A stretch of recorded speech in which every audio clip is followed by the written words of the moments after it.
નમસ્કાર વિદ્યાર્થી મિત્રો, તમારું હાર્દિક સ્વાગત છે એજ્યુકેશન ઇન ગુજરાતી ચેનલ પર. આજનો આપણો વિષય છે ધોરણ 8 વિષય સંસ્કૃત. તેમાં આપણે જોઈએ ચેપ્ટર નંબર 8. તેમનું નામ છે મમ દિનચર્યા. તેમાં પ્રશ્ન પહેલો જોઈએ. નીચે આપેલા સમયને સંસ્કૃત શબ્દમાં અને અંકમાં લખો. પેલું છે 4 ચતુર્વાદનમ. બીજો છે 3:30 સાર્ધ ત્રિવાદનમ. ત્રીજો 7:15 સપાત સપ્તવાદનમ. 8:45 પાદનન નવવાદનમ. 11:10 દશાધિક એકાદશ વાદનમ. છઠ્ઠું 7:55 પંચમ અષ્ટવાદનમ. સાતમું 2:05 પચાધિક દ્વિવાદનમ. ત્યારબાદ બીજો પ્રશ્ન જોઈએ કે ઘડિયાળમાં કયો સમય દર્શાવ્યો છે. તેમાં ઉદાહરણમાં અંકમાં અને શબ્દમાં લખવાના છે. 4 ચતુર્વાદનમ. 5:15 સપાત પચવાદનમ. 5 પચવાદનમ. 10:30 સાર્ધ દશવાદનમ. ત્રીજો છે નવવાદનત સાર્ધનવાદન પર્યંત દૂરદર્શનમ પશ્યામે. ઘડિયાળ દોરી સંસ્કૃતમાં સમય દર્શાવો. 9:30. ચોથું નીચે આપેલા પ્રશ્નના સાચા ઉત્તર માટે યોગ્ય વિકલ્પ પસંદ કરો. પહેલું છે ષટ્વાદનમ એતસ્ય સમય દર્શાવતું. તેમાં જવાબ આવશે ડી. બીજું પંચમ અષ્ટવાદનમ કહ સમય અસ્તિ. તેમાં જવાબ આવશે સી. અને ત્રીજું 3:15 કહ સમય અસ્તિ. જવાબ આવશે એ સપાત ત્રિવાદનમ. ચોથું 4:45 કહ સમય અસ્તિ. જવાબ આવશે ડી પાદોન પંચવાદનમ. પાંચમું પ્રતિદિન ઇત્યસ્ય કહ અર્થ. જવાબ આવશે એ દરરોજ. છઠ્ઠું દંતાવતનમ એટલે શું. જવાબ આવશે સી દાંતણ કરવું, બ્રશ કરવું. સાતમું મમ ઇત્યસ્ય કહ અર્થ. એ મારી. આઠમું પ્રાતઃકાલે મમ માતા ખાલી જગ્યા કરોતિ. જવાબ આવશે એ ગૃહ કાર્યમ. નવમું નવવાદનતઃ ખાલી જગ્યા અધ્યયનમ કરોતિ. જવાબ આવશે એ દશવાદન પર્યંતમ. અને 10મું છે ષડવાદને બાલક કુત્ર આગચ્છતિ. જવાબ આવશે બી ગૃહમ. 11મું છે સાયં કદા અહમ ક્રીડાર્થ ગચ્છામિ. જવાબ આવશે સી સપાસદ વાદને. 12મું સાયં ખાલી જગ્યા કરોતિ. જવાબ આવશે એ પ્રાર્થનામ. 13મું રાત્રौ અષ્ટવાદને ખાલી જગ્યા કરોમિ. જવાબ આવશે એ ભોજનમ. અને 14મું બાલક કદા શયન કરોતિ. જવાબ આવશે ડી રાત્રौ 10 વાદને. ત્યારબાદ ખાલી જગ્યા પૂરું. એમાં પેલું છે અહમ ખાલી જગ્યા યોગાભ્યાસમ કરોમિ. જવાબ આવશે સાર્ધ ષડવાદન અને સપ્તવાદન પર્યંતમ. બીજું અહમ ખાલી જગ્યા અધ્યયનમ કરોમિ.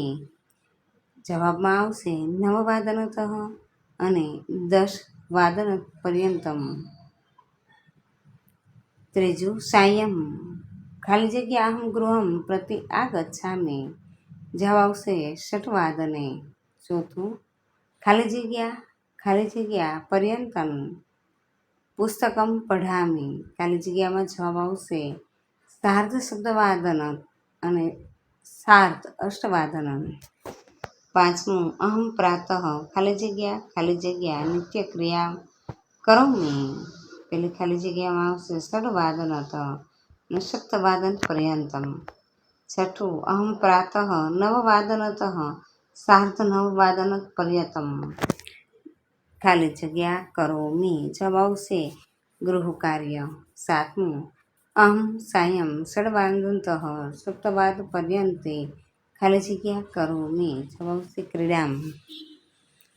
ત્યારબાદ પ્રશ્ન 6 જોઈએ, ખરા ખોટા છે. તેમાં પહેલું જોઈએ, યોગાસનમ પૂર્વે દુગ્ધમ અલ્પાહારમ ચ કરોમિ એ વિધાન ખોટું છે. બીજું, વિદ્યાલયે અહમ ગણિતમ માતૃભાષામ ચ પઢામિ એ વિધાન પણ ખોટું છે. અને ત્રીજું, સાર્ધ અષ્ટવાદને ભોજનમ કરોમિ આ વિધાન સાચું છે. 7મો પ્રશ્ન છે, નીચે આપેલા પ્રશ્નોના સંસ્કૃતમાં ઉત્તર આપો. પહેલું, ભવાન કદા ઉત્તિષ્ઠતે જવાબ આવશે અહમ 6 વાદને ઉત્તિષ્ઠામિ. બીજું, ભવાન કતિ વાદને ગૃહ કાર્યમ કરોતિ અહમ પ્રભાતે 9 વાદનતઃ 10 વાદન પર્યંતમ ગૃહ કાર્ય કરોમિ. ત્રીજું, હું 11:30 વાગે ભોજન કરું છું. સંસ્કૃતમાં લખો અહમ સાર્ધ એકાદશન વાદતે ભોજનમ કરોમિ. ચોથું, ભવાન કદા વિદ્યાલયમ ગચ્છતિ અહમ સપાદદ્વાદશ વાદને વિદ્યાલયમ ગચ્છામિ. 5મું, ભવતી કદા ક્રીડતિ સપાદ ષડવાદનતઃ સપાદ સપ્તવાદન પર્યંતમ અહમ ક્રીડામિ. અને છઠ્ઠું, ભવાન કદા પ્રાર્થના કરોતિ અહમ સાયંકાલે પ્રાર્થના કરોમિ. 7મું, રમેશ 10 વાગે સૂવે છે. સંસ્કૃતમાં લખો રમેશ 10 વાદને શયન કરોતિ. 8મો પ્રશ્ન છે, ઉચ્ચારણ કરો અને લખો. પહેલું છે ઉત્તિષ્ઠામિ, બીજું ષડવાદનતઃ, ત્રીજું દંતધાવનમ, ચોથું તદંતરમ, 5મું જનન્યા, છઠ્ઠું વાર્તાલાપમ. 9મું છે, સમાનાર્થી શબ્દ આપો. પહેલું પટમ એટલે વસ્ત્રમ, વાર્તાલાપ સંભાષણમ, શાલા વિદ્યાલય, દિનમ દિવસ, સાયં સંધ્યા અને દુગ્ધમ ક્ષીરમ. ત્યારબાદ 10મો પ્રશ્ન છે, નીચેના રૂપ ઓળખાવો. રૂપ ઉત્તિષ્ઠામિ, ધાતુમાં ઉદ પ્લસ સ્થા તિષ્ઠ, કાળ છે વર્તમાન કાળ, વચન એક વચન અને પુરુષ વિભક્તિ ઉત્તમ પુરુષ. બીજું કરોમિ કૃ કર, વર્તમાન કાળ એક વચન ઉત્તમ પુરુષ. ક્રીડામિ ક્રીડ, વર્તમાન કાળ એક વચન ઉત્તમ પુરુષ. પશ્યામિ દશક પશ્ય, વર્તમાન કાળ એક વચન ઉત્તમ પુરુષ. ગચ્છામિ ગમ, વર્તમાન કાળ એક વચન ઉત્તમ પુરુષ. પઢામિ પઢ, વર્તમાન કાળ એક વચન ઉત્તમ પુરુષ. આગચ્છામિ આ પ્લસ ગમ ગચ્છ, વર્તમાન કાળ એક વચન ઉત્તમ પુરુષ. વિદ્યાલયમ અકારાંત પુલ્લિંગ એક વચન દ્વિતીય વિભક્તિ. શાલામ અકારાંત સ્ત્રીલિંગ એક વચન દ્વિતીય વિભક્તિ. તાતેન અકારાંત પુલ્લિંગ એક વચન તૃતીય વિભક્તિ. ત્યારબાદ જોઈએ પ્રશ્ન નંબર 11મો. કૌંસમાં આપેલા શબ્દનો ઉપયોગ કરી પ્રશ્ન વાક્ય બનાવો. પેલું છે અહમ અષ્ટવાદને શાલામ ગચ્છામિ. કતિ, ભવાન કતિ વાદને શાલા ગચ્છતિ. બીજું, સંસ્કૃત પુસ્તકસ્ય મૂલ્યમ 60 રૂપ્યકાणि अस्ति कियत्. संस्कृत पुस्तकस्य मूल्यं कियत् अस्ति. त्रीजं, मम मित्रं जामनगरे वसति. कुत्र. भवतः तव मम मित्र कुत्र वसति. चौथुं, उद्याने पुष्पं विकसति किम्. उद्याने किं विकसति. 5मुं, राजेशः मन्दिरतः उद्यानं गच्छति. राजेश कुतः उद्यानं गच्छति. राजेश मंदिरतः कुत्र गच्छति. 6ठुं, बालकः क्रीडनार्थं क्रीडाङ्गणं गच्छति. बालकः किमर्थं क्रीडाङ्गणं गच्छति. बालकः क्रीडनार्थं कुत्र गच्छति અને કહ ક્રીડનાથ ક્રીડાંગણ ગચ્છતિ. 12મો પ્રશ્ન છે, ઉદાહરણ મુજબ કોષ્ટક પરથી વાક્ય બનાવો. અ બ અને ક આપેલા છે, તેમાંથી આપણે વાક્ય બનાવશું. પેલું વાક્ય છે, અહમ પ્રાતઃ ષડવાસને ઉત્થાનમ કરોમિ. બીજું, અહમ પ્રાતઃ 9 વાદને અલ્પાહારમ કરોમિ. ત્રીજું, અહમ મધ્યાહ્ને 12 વાદને पठनं करोमि। चौथुं अहं सायं षड्वादने कथाश्रवणं करोमि। पांचमुं अहं सायं सप्तवादने भोजनं करोमि। छठुं अहं रात्रौ 8 अध्ययनं करोमि। અને સાતમું અહમ રાત્રો 10 શયનમ કરોમિ।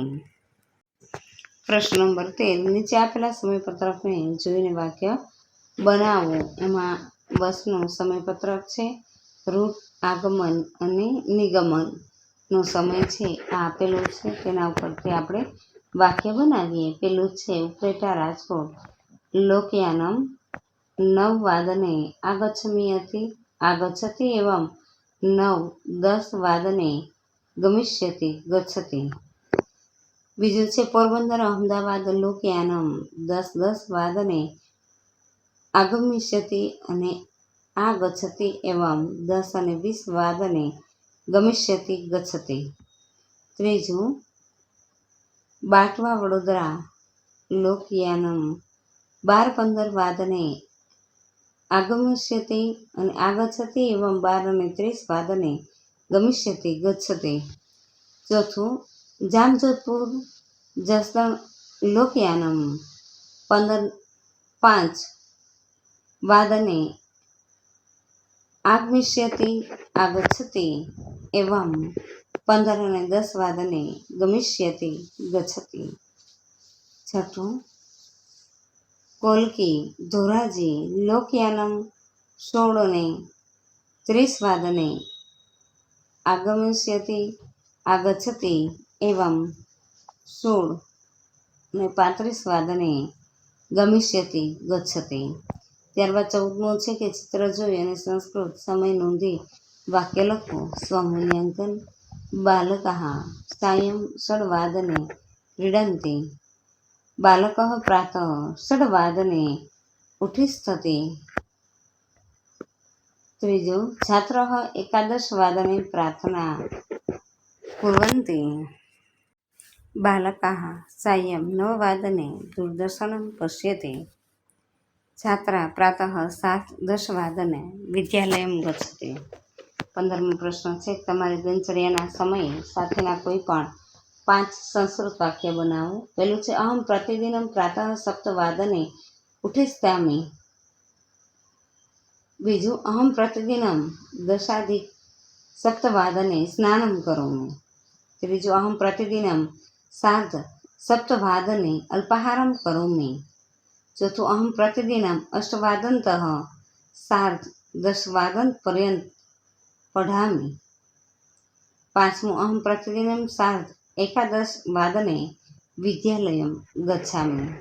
ત્યારબાદ 16મો પ્રશ્ન છે નીચેના ફકરાનું ગુજરાતીમાં ભાષાંતર કરો। તેમાં જવાબ જોઈએ કે હું દરરોજ 6 વાગે ઉઠું છું। 6 વાગ્યાથી 6:30 વાગ્યા સુધી હું દાંતણ બ્રશ અને સ્નાન કરું છું। 6:30 વાગ્યાથી 7 વાગ્યા સુધી હું યોગાસન કરું છું અને ત્યાર પછી દૂધ પીવું છું અને નાસ્તો કરું છું। બીજું મમ માતા ગૃહ કાર્ય કરોતિ અહમ તામ સાહાય્યમ કરોમિ।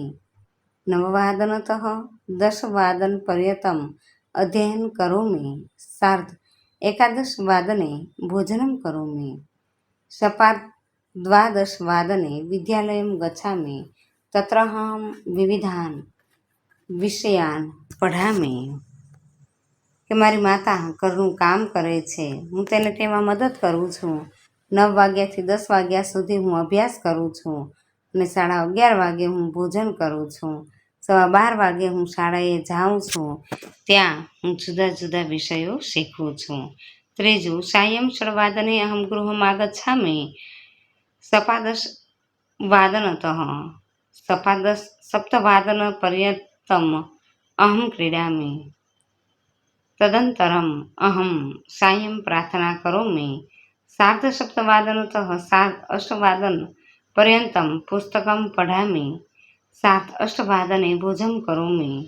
9:30 વાદનતમ દૂરદર્શનમ પશ્યામિ। 10 વાદન પર્યંતમ જનન્યા તાનેન ચ સહ વાર્તાલાપમ કરોમિ। 10 વાદને શયન કરોમિ. ઉત્તર: સાંજે 6 વાગે હું ઘરે આવું છું. 6:15 વાગ્યાથી 7:15 વાગ્યા સુધી હું રમું છું. ત્યાર પછી હું સાંજની પ્રાર્થના કરું છું. 7:30 વાગ્યાથી 8:30 વાગ્યા સુધી હું પુસ્તક વાંચું છું અને 8:30 વાગ્યે હું ભોજન કરું છું. 9 વાગ્યાથી 9:30 વાગ્યા સુધી હું ટીવી જોઉં છું અને 9:30 વાગ્યાથી 10 વાગ્યા સુધી હું માતા પિતાની સાથે વાતો કરું છું અને 10 વાગ્યે હું પથારી કરી અને સૂઈ જાઉં છું.